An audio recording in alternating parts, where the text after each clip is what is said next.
Jim, and every step I made, it worked out for the best thing. I finished high school.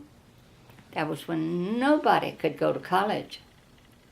And I read in the newspaper about it was given, you could go to the college at Milledgeville at the GSCW.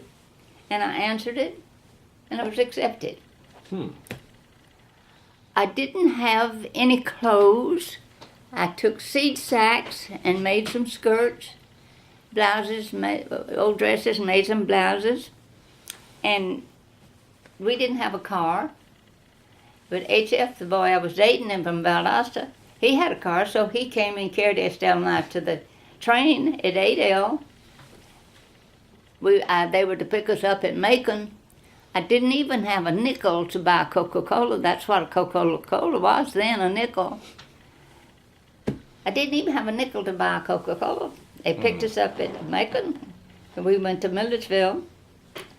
And there were 4 of us in a room, and this girl across the hall, she was setting people's hair and charging 25 cents for it. I looked at it and I told Estelle, my cousin, she was in the room with me. And I said, I can do that good. So I put me a sign up on the door. And I went to doing hair. So I decided, well, I'm not going to teach school. I'm going to do this.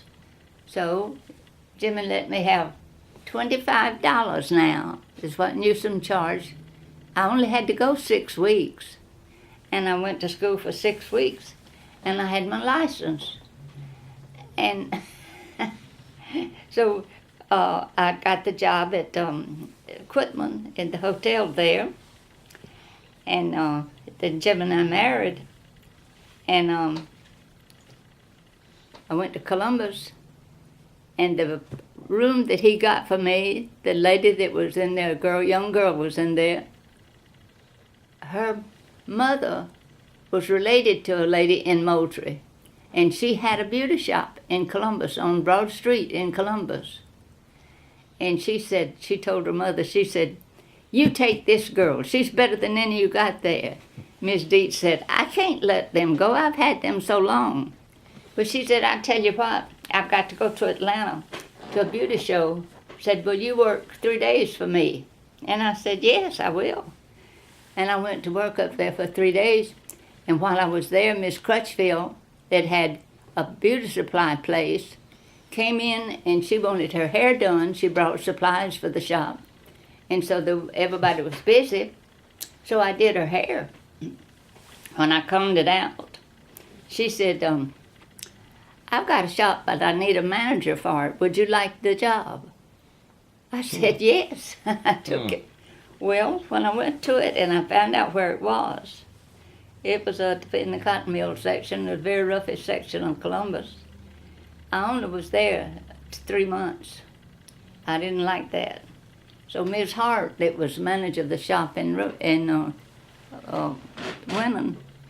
she was coming out here to California to visit her sisters was out here.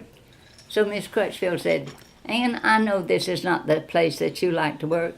Said, how would you like to work in the shop where Miss Hart is?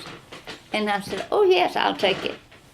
So when I got out there, one of the barbers in the barber shop, he said, there's an apartment across the street from me. He said, how would you like to take that? I said, well, I know she'll take it, Miss Duckworth. And I said, yes, and I took that shop. And then when I was doing her hair, when I was living there, a lady that I met doing her hair, she owned a house. And she said, Ann, I know you don't make a big salary here. And said, now I've got this house on Pecan Street. And she said, I'll tell you what I'll do. Her name was Miss Reeves. She said, I own that house. And she said, you do my hair once a week, so we'll call that rent. So you move into that house, and that'll be for my hair to be done each week. I said, oh, that'll be good. So do her hair once a week, and it paid for the rent. Yeah.